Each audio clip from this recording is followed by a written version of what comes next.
Okay, so here we are inside of Power BI Desktop. The first thing we're going to do is import some data from Excel. So we'll pick our workbook and then select the tables that we're interested in importing. What we're not going to do is import the data from the individual sheets, because that would simply add duplicate tables. This workbook is a typical sales database containing information about customers, products, orders, returns, and suppliers of those products.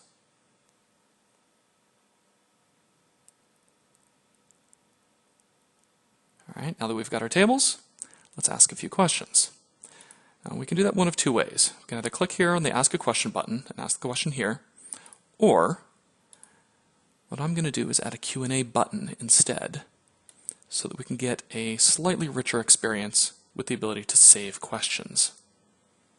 So, let's start off with asking for a list of customers. Now, unfortunately, it doesn't recognize that at all because there isn't a table called customers. There's a table called Cust Info and Cust Demographics.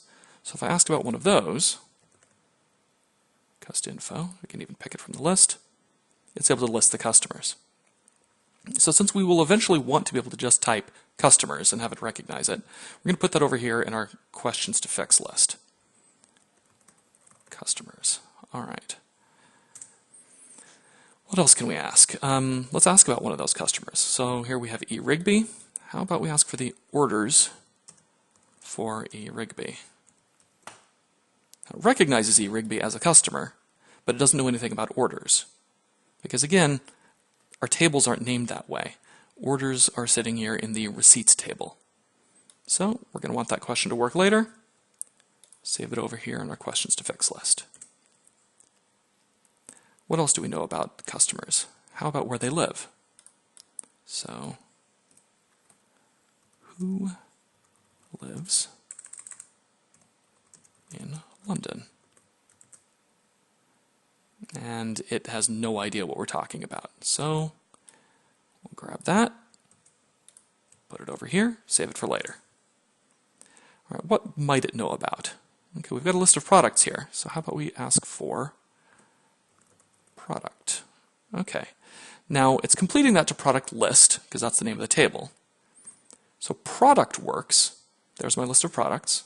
So we'll go ahead and add that to our set of working questions.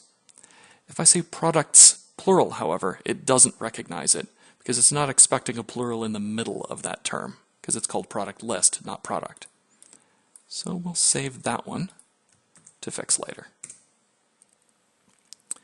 All right, what else can we ask? How about we get our list of products here? How about we ask about COGS?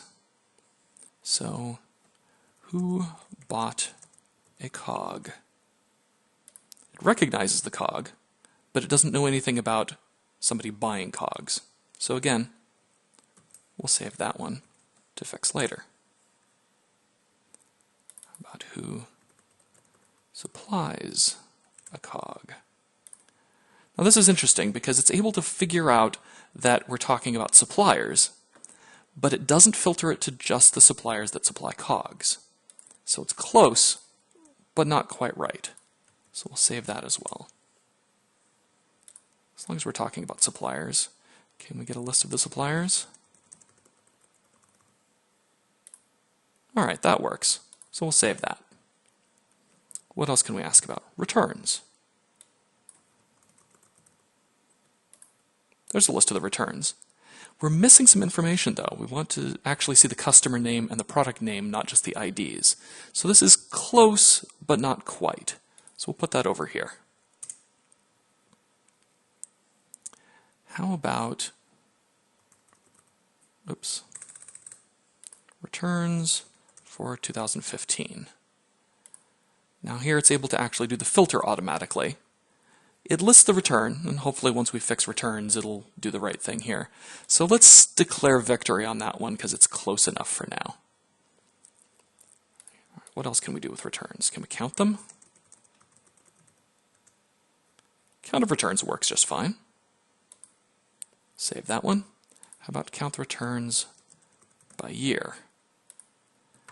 This isn't quite right because instead of breaking it down by year, it's breaking it down by individual date. So again, we're going to need to fix that one later.